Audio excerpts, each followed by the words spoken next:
Service éducatif, professeur Rollet. Je voudrais sortir de la galerie des serres, s'il vous plaît. C'est vrai que moi je suis enseignante en arts plastiques et également en histoire des arts. Donc ce sont deux domaines très complémentaires, puisque y en a un qui met en pratique et l'autre qui permet peut-être aussi justement une distance et une distance réelle, mais également une distance historique, puisque on va confronter ce qu'on peut faire maintenant avec des pratiques passées. Et le château permet ça. Là, le chef d'établissement est venu me voir en me disant le château de Fontainebleau cherche un professeur Rollet et il voudrait un professeur d'art plastique. Et moi je connaissais absolument pas bien le château. En fait, j'en connaissais surtout les extérieurs. Voilà, j'adorais les jardins, les parcs, j'adorais me balader, mais l'intérieur, je le connaissais pas bien. Donc je dis, je ne sais pas du tout si je vais faire l'affaire là-dessus, mais le professeur d'histoire, donc avec lequel je faisais cette section d'histoire des arts, m'a dit que lui avait été professeur Rollet une année ici, et que l'autre personne, qui est maintenant le chef de service éducatif, était quelqu'un d'absolument super, et que voilà, bon bref. Je prends rendez-vous avec lui et on a discuté, on s'est très bien entendu, j'ai postulé, j'ai fait donc un entretien avec Monsieur Paysan et David Mirou. Et puis l'autre personne qui était en charge là et qui a pris sa retraite depuis. Et puis voilà, c'était super. Et, pour moi, ça se partage entre 2 demi-journées. D'une année sur l'autre, c'est pas forcément les mêmes demi-journées. 3 heures, voilà. Et quelquefois, quelques semaines, je ne peux pas venir un jour ou l'autre, mais je viens aussi pendant les vacances scolaires, puisque l'équipe avec laquelle je travaille, eux, ne travaillent pas forcément dans les temps scolaires. Hein. Donc pour moi, c'est justement cette proximité me permet de pouvoir venir un peu quand je veux, m'organiser avec mon collègue qui est le chef du service éducatif. Alors, on travaille énormément au château avec les scolaires, donc comme je t'ai dit, les scolaires qui sont des écoles primaires du secteur, mais pas uniquement, c'est-à-dire que là il y a des couloirs de bus, des bus qui arrivent un peu de plusieurs régions, et ces élèves tout de suite arrivent dans les salles de vestiaires, les toilettes, etc. Et puis se réunissent, vont sans doute aller dans une salle pédagogique poser des affaires et ensuite vont visiter le château. Donc la plupart du temps, il y a une conférencière, un conférencier qui va leur faire une visite générale.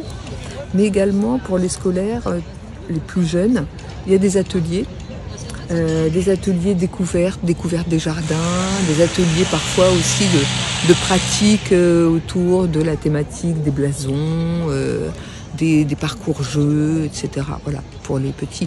Là maintenant, on est dans les classes d'été, en fait. C'est un lieu où on va pouvoir peut-être garder ensemble des élèves et réfléchir à des concepts comme par exemple la culture, la beauté, à quoi servent les choses qu'on va se mettre dans la tête. Et l'important, c'est justement de pouvoir en sortir pour aller vérifier peut-être la véracité de ces concepts-là qu'on apprend un peu in abstracto. Là, ça permet de donner du concret et d'aller justement se frotter un peu au réel des choses. Je me suis dit, je pense que ça va me nourrir professionnellement. Je vais apprendre des choses et ce que j'adore, parce que j'adore apprendre des choses et ensuite travailler la manière de le communiquer aux élèves. Voilà. Et je pense que quand tu apprends et que tu découvres et que tu te rends compte de la richesse de quelque chose, c'est passionnant d'ensuite trouver les moyens pour restituer ça et le communiquer, le faire passer, le transmettre.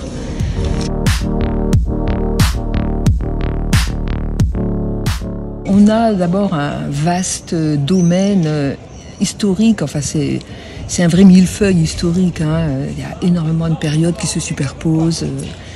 Donc on n'est pas, par exemple, avec une pratique artistique ciblée, par exemple, ou photographie, ou peinture, ou n'importe, ou architecture. Voilà, on peut adopter des angles de vue complètement différents. Et c'est vrai que nous, on s'appuie alors sur plusieurs choses. La première, c'est les expositions temporaires qu'il va y avoir. Et donc ça nous fait une demande un peu particulière de création de dossiers de ressources pour des enseignants autour d'expositions temporaires qui ont lieu. L'autre chose, ça peut être une période historique donnée. Alors là, on crée d'année en année des ressources pédagogiques autour du 19e siècle, la période Louis-Philippe. En général, ça s'articule à partir d'expositions temporaires, puisque les expositions temporaires au château, elles sont justement souvent articulées autour d'une période historique. Un événement, comme par exemple la restauration de l'escalier en fer à cheval, là, qui vient de se faire en mai 2022. Donc ça a pris quand même beaucoup de temps, cette restauration, et donc ça a été l'occasion pour nous de créer un dossier de ressources sur l'histoire de cet escalier, par exemple, qui va servir à informer des profs. Voilà. Quatrième élément, mis à part les périodes historiques, les événements et puis les expositions temporaires, c'est quand même le Festival d'Histoire de l'Art aussi, qui est un temps fort au château de Fontainebleau, et c'est un temps fort pour travailler toute l'année. Alors pendant plusieurs années, mais on a arrêté depuis la période Covid, toute l'année était consacrée à faire travailler des classes autour des thématiques ou du pays invité à l'occasion de cette manifestation-là qui a lieu les 3 premiers jours de juin.